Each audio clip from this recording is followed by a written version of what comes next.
Hi, everybody. I'm Annalisa Burgos in the Hawaii News Now Digital Center. And now we are joined by Representative Matthias Kusch. He is the representative from Hilo, Hāmākua, Honoka'a, right? Yep. Wonderful House District 1. area. Wonderful area. Thank you, Hawaii Island, for representing on Hawaii News Now today. Thank you. I really appreciate you having me, and I'm grateful to be here and fill you in and all that there is to know. Wonderful. We're starting the new legislative session. I know you took over kind of mid-year after the passing away of Representative Nakashima. So tell us how it's been and what you've learned. Yeah, so that was probably August or September of 24 that I was appointed to the position. Big learning curve. I know the county very well, and the state was kind of a new animal, but it's been great. It's a super rewarding position. It's similar to the fire service, where you have utilize a different set of skill sets, but it's that same kind of good feeling that you have serving your community. Wonderful. And so what priorities do you have lined up for this session? Gosh, how long do we have? Just 20 minutes. So generally, the House just came out with a press release today, the Majority Caucus, for its 2026 priorities, and they're around housing, affordability issues related to housing, and that's for both people who are looking to buy and in the rental area, supporting Native Hawaiians in housing through DHHL, and then like the Ka'apuni program, DOE-sponsored Olelo Hawaii immersion schools. There's a new one in my district.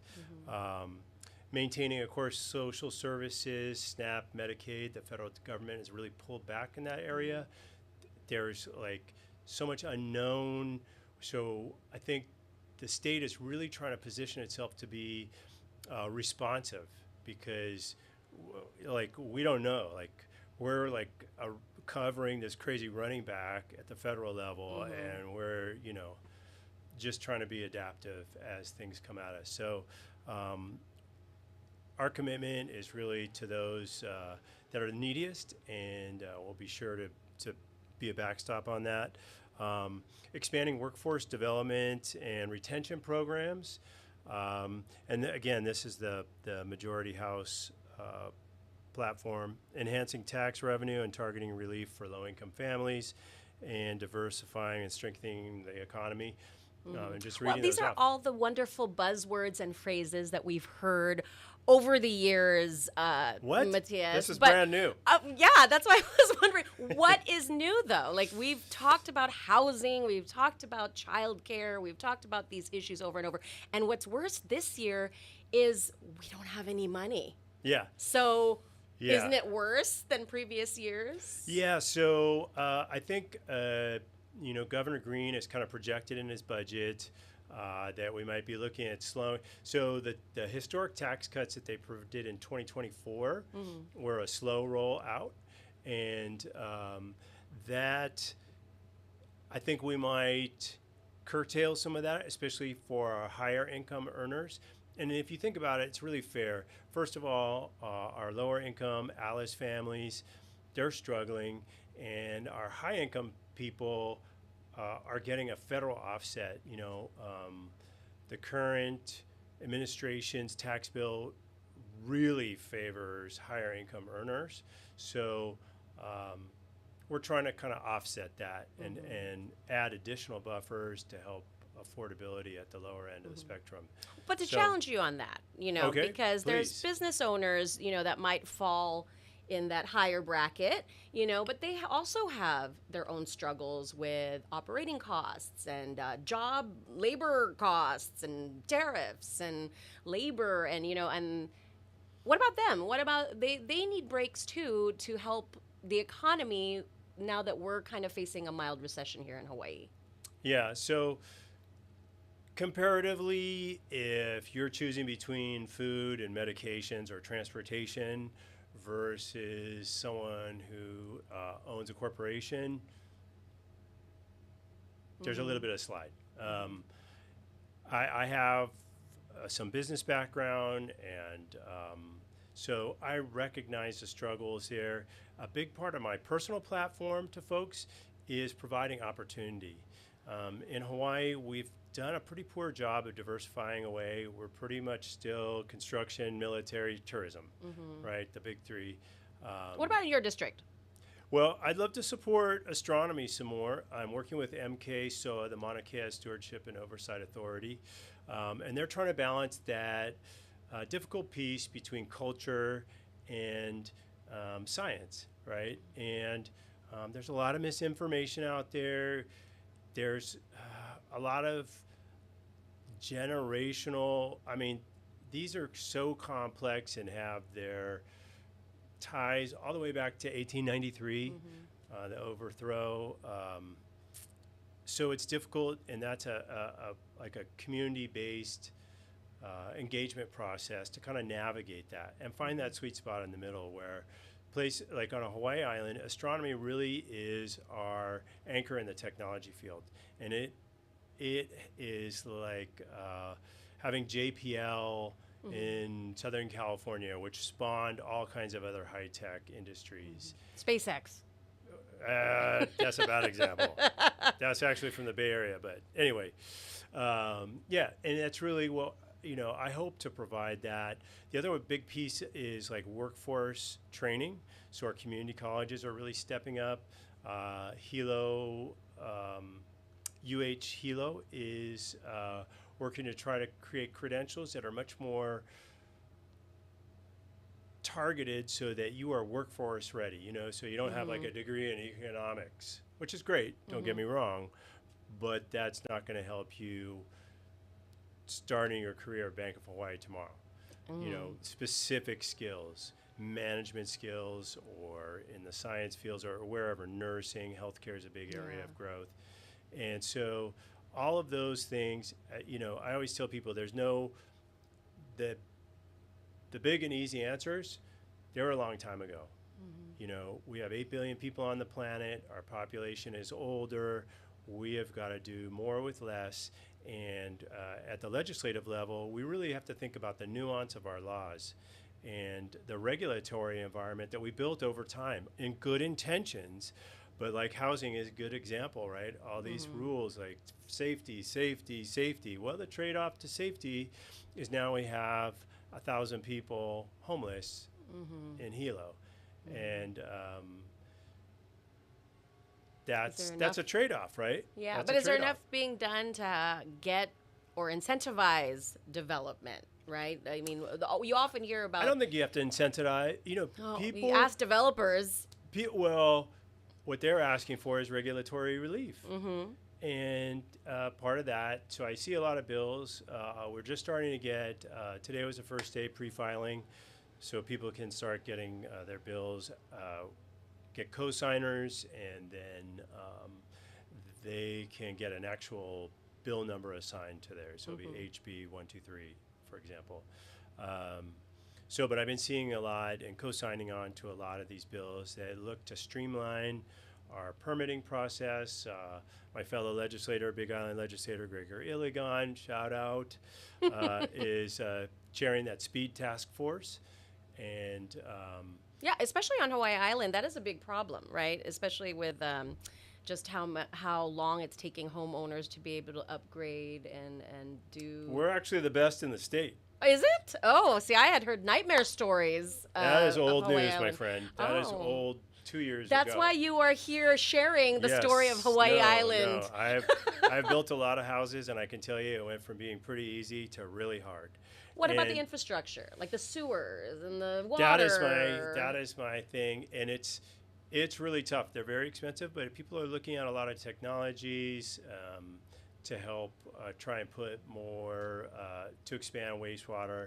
Hawaii County just spending $350 million to upgrade its wastewater facilities. These things take time. They're very complex. There's been a lot of neglect and a lot of can kicking down the line over the years. But you're seeing some change. Yes. Okay.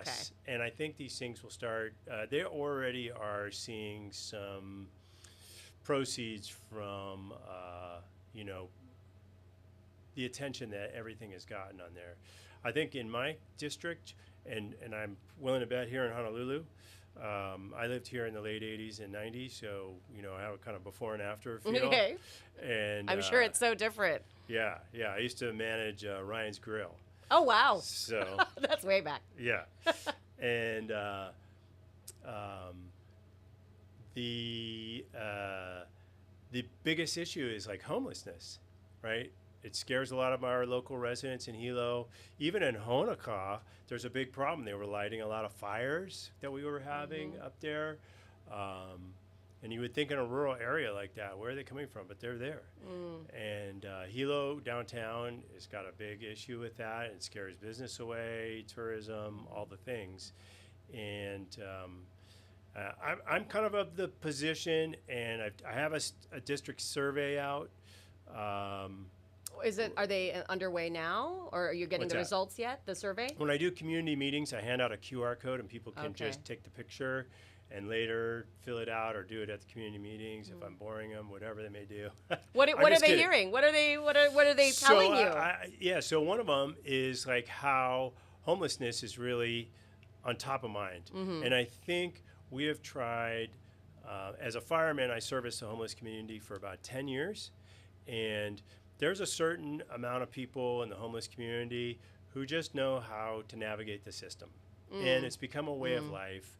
And and then there are some people who are genuinely so mentally ill that it's very difficult to corral them.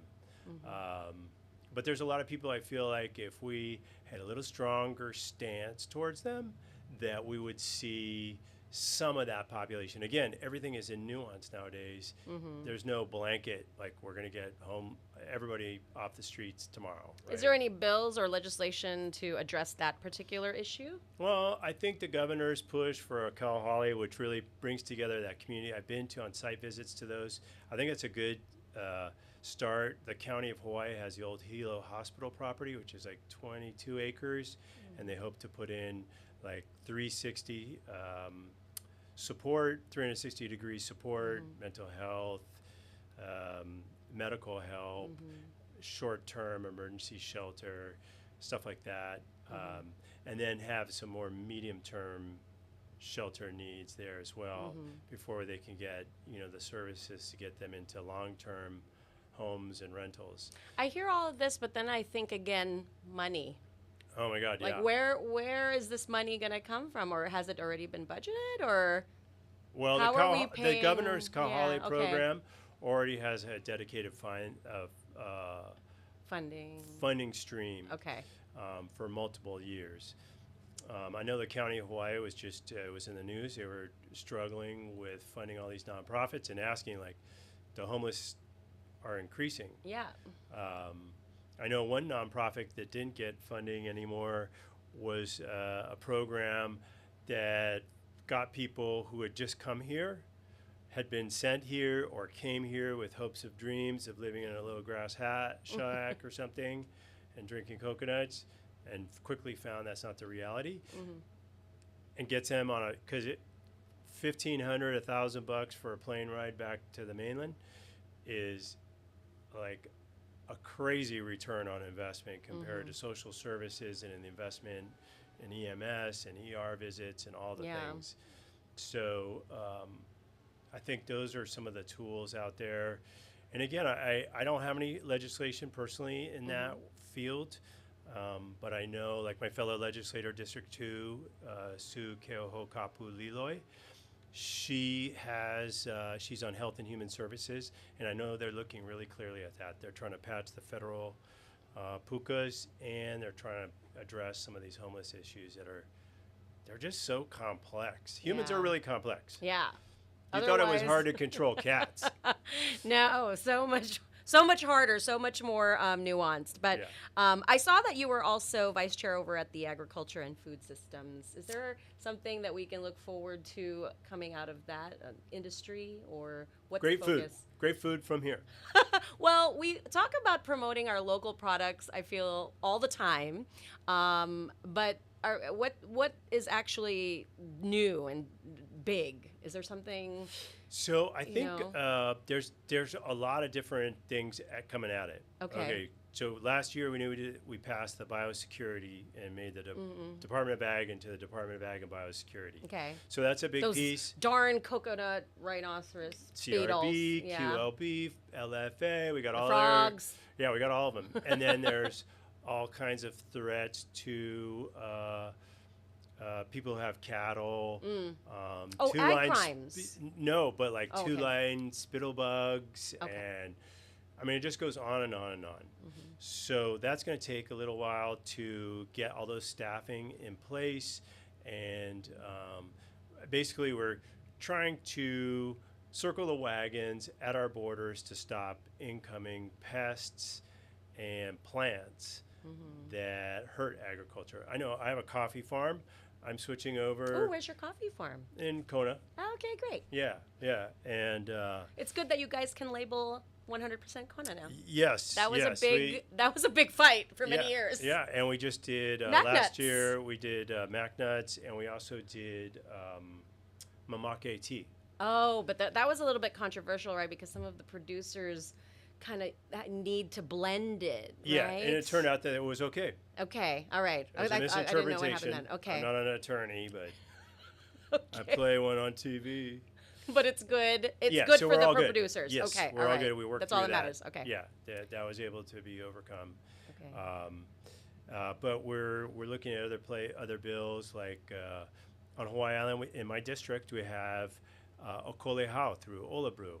Ooh. And so looking to protect that so that all of a sudden, people don't realize, hey, we can grow this same tea plant, key, in Philippines, say, for a lot less, right?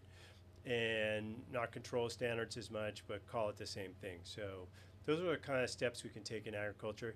But we're also trying to boost the ADC, the Agricultural Development Corp, is working to make farmlands, state farmlands, more available with irrigation water, cheapen their costs, so that I think a lot of people have this image of like living on your farm and it's cute and quaint, but that's really not the reality. If you want to make money in farming, people are doing it. My litmus test is you can go to Costco and buy box greens from Waimea, Kamoela in Hawaii Island. And they're amazing, and it's pretty affordable. And, that's a huge volume of greens going out. And that's kind of a base crop. Everybody's going to have a salad and such. Yeah. And we're seeing more of the incorporation of local products in schools, too.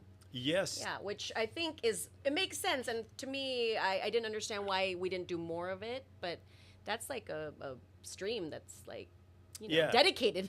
Yeah, and for Students farmers, need to eat. And for farmers, you can build capacity because the DOE is the single largest buyer of agricultural products in the state by a long shot. They're going to feed 152,000 Yeah. kids every day. Yeah. So they Captive audience, as they say. Yes. I have 2 kids in high school, so There they you have go. told me, Dad, food's getting a lot better. Oh, It's a lot good. healthier, and it's better, and it's got crazy stuff like, it's got ulu in it now from Yeah. Hawaii Island. So they're using regional products. There's a big ulu co-op in Hāmākua, and we're expanding our base of food. So it's not like French fries and like Yeah. peas from somewhere else, and Frozen cans. yeah, prison food. I know. Well, don't say that's something our prisoners need to eat well, too. Yes, and They hopefully need they nutrition. are, and maybe that's an opportunity too that they can be That's true. included because that's another population, not as big, but A captive audience for our no, food. it's just they've got to do 3 meals, That's right? true. That's and true. they're not elementary school kids. There's probably some big brothers who like I eat Need a to- lot. need to eat. I couldn't live on an elementary school diet. Well, and my kids when they were in elementary school, I did see some of the food they would serve. This was years ago, but it was just, I was like, is that all they're feeding you? Oh no, Yeah, there's not enough yeah. food. And we'd get some pictures from viewers of lunches, and it was really quite sad. So I'm glad to see that Yeah. DOE is improving those lunch meals. But anyway, I did want to wrap this up and just give you another chance to talk about what you hope to accomplish this session and what challenges you face. We also we talked about, the budget and trying to find other ways of generating revenue without raising taxes and angering some folks, but also, we've been talking about transparency, right, within leadership and just kind of maybe trust, needing to build trust from the public. That's what we've been talking about also in the news. So I guess, what do you want people to come away with as we look ahead to the session? Well, I hope people recognize that the legislature, like 2/3 of it,